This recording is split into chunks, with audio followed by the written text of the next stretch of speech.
I read the book Darwin's Doubt by Meyer, and I'm a little late to that because it was published in 2013. I know a lot about the Cambrian explosion, which is the focus of this book, and how, to Meyer, the author, it points to an intelligent creator. But there are a lot of problems with his arguments.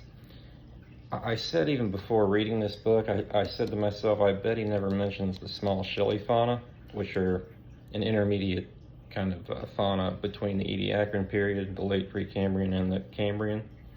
And if he doesn't, he never mentions it. Just that alone would invalidate his whole point about the sudden appearance of things in the Cambrian.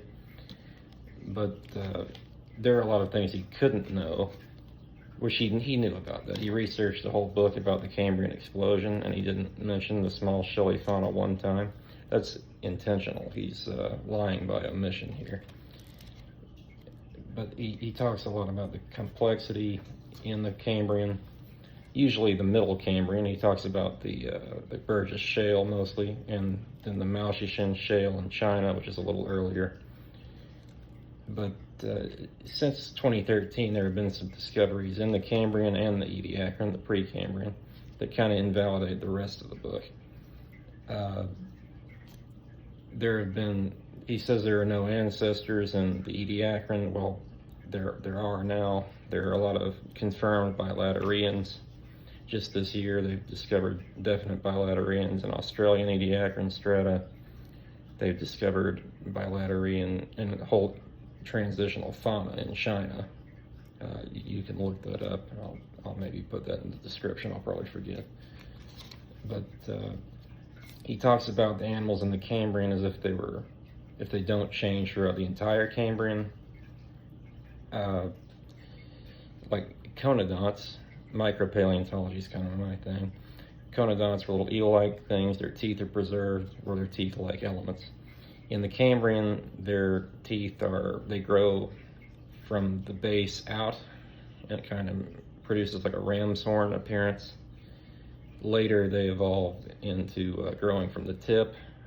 The paraconodonts turn into true euconodonts. He doesn't mention that because he doesn't know it. And he talks about a lot of organisms found in like echinoderms, the phyla. He says they all appear in the Cambrian, which we know now they don't. A lot of the phyla appear in the Ediacaran. He says these phyla remain unchanged from the Ediacaran to the Cambrian, and when he does acknowledge it, but we know that the sponges, their biomineralization changes, and a couple years ago they found a sponge in the Ediacaran of China that is just a soft sponge. And the spicule structure changes through time, even through the Cambrian, from the Ediacaran through the Cambrian.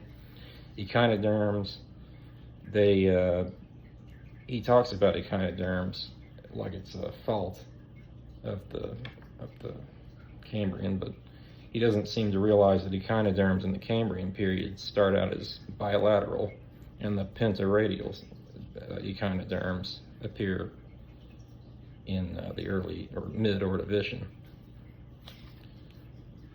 He doesn't seem to. I mean, it's really just he lies by omission a lot of times. The most striking example of that is the small shelly fauna. Not mentioning that one time is pretty damning. He also talks about the discovery of the Maoxishen Shale in China and the chordates in it, which are just little simple, minnow-looking things, jawless in any case. Notochords, not really even chordates, except maybe haiku ichthys was a fish, a simple jawless fish. But he talks about that like this is a major surprise, but he never mentions Picaya of the Burgess Shale, which has been known for decades prior, a chordate from the Burgess Shale. And I think that's another lie by omission. There's no way he would have missed Picaya. He then talks about an Ediacaran explosion, which to me is just moving the goalpost. There are all kinds of diversification events throughout the fossil record. There's one in the Ordovician following the Cambrian. In fact, a lot of scientists are saying that the Cambrian and Ordovician diversification events are really just one long diversification event.